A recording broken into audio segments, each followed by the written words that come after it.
ગેરકાયદેસર હથિયાર ઘુસાડવાનું કૌભાંડ જેમ જેમ તપાસ થઈ રહી છે તેમ તેમ સામે આવી રહ્યા છે નવા ખુલાસા। આ જ કેસમાં ગુજરાત એટીએસ બાદ સુરત ક્રાઇમ બ્રાન્ચે પણ મોટી કાર્યવાહી કરી છે અને 20 હથિયાર કારતૂસ સાથે 4 આરોપી પકડી પડાયા છે। 4 આરોપીની ધરપકડ કરાઈ છે। જો કે હજુ 16 આરોપી પોલીસ પહોંચથી બહાર છે। અન્ય 16 આરોપીની સંડોવણી ખુલતા વોન્ટેડ જાહેર કરાયા છે। સુરતમાં મોટી માત્રામાં હથિયાર લાવ્યાનો ખુલાસો થયો હતો। આ મામલે હવે ક્રાઇમ બ્રાન્ચે પૂછપરછ સહિતની કામગીરી શરૂ કરી છે।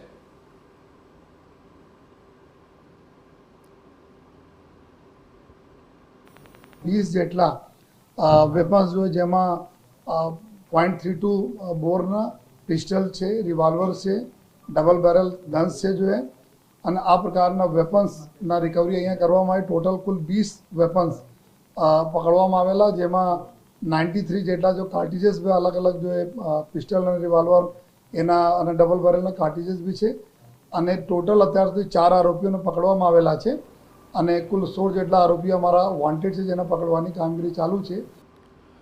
તો આ કેસમાં કાર્યવાહી બાદ પોલીસ કમિશનરનું નિવેદન સામે આવ્યું છે। તેમણે કહ્યું કે સુરતના ગજાનંદ ગન હાઉસમાંથી હથિયાર ખરીદાયા હતા। નાગાલેન્ડના નકલી લાયસન્સથી હથિયારોની ખરીદી કરાઈ। હરિયાણાના આસિફ નામના શખ્સની આ મામલે સંડોવણી ખુલી છે। એવું પણ સામે આવ્યું છે કે કુરિયર કંપનીથી નાગાલેન્ડ ડોક્યુમેન્ટ મોકલાયા હતા। આંગડિયા પેઢીએ 10 લાખ આસિફને મોકલ્યા હતા। પ્રતિ નકલી હથિયાર લાયસન્સ દીઠ રૂપિયા 10 લાખ વસૂલાયા હતા।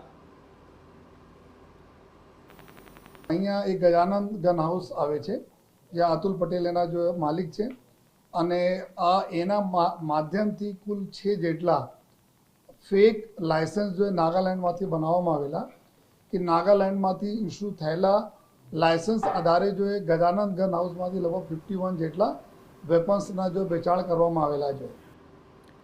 સુરતમાં અકાઉન્ટન્ટ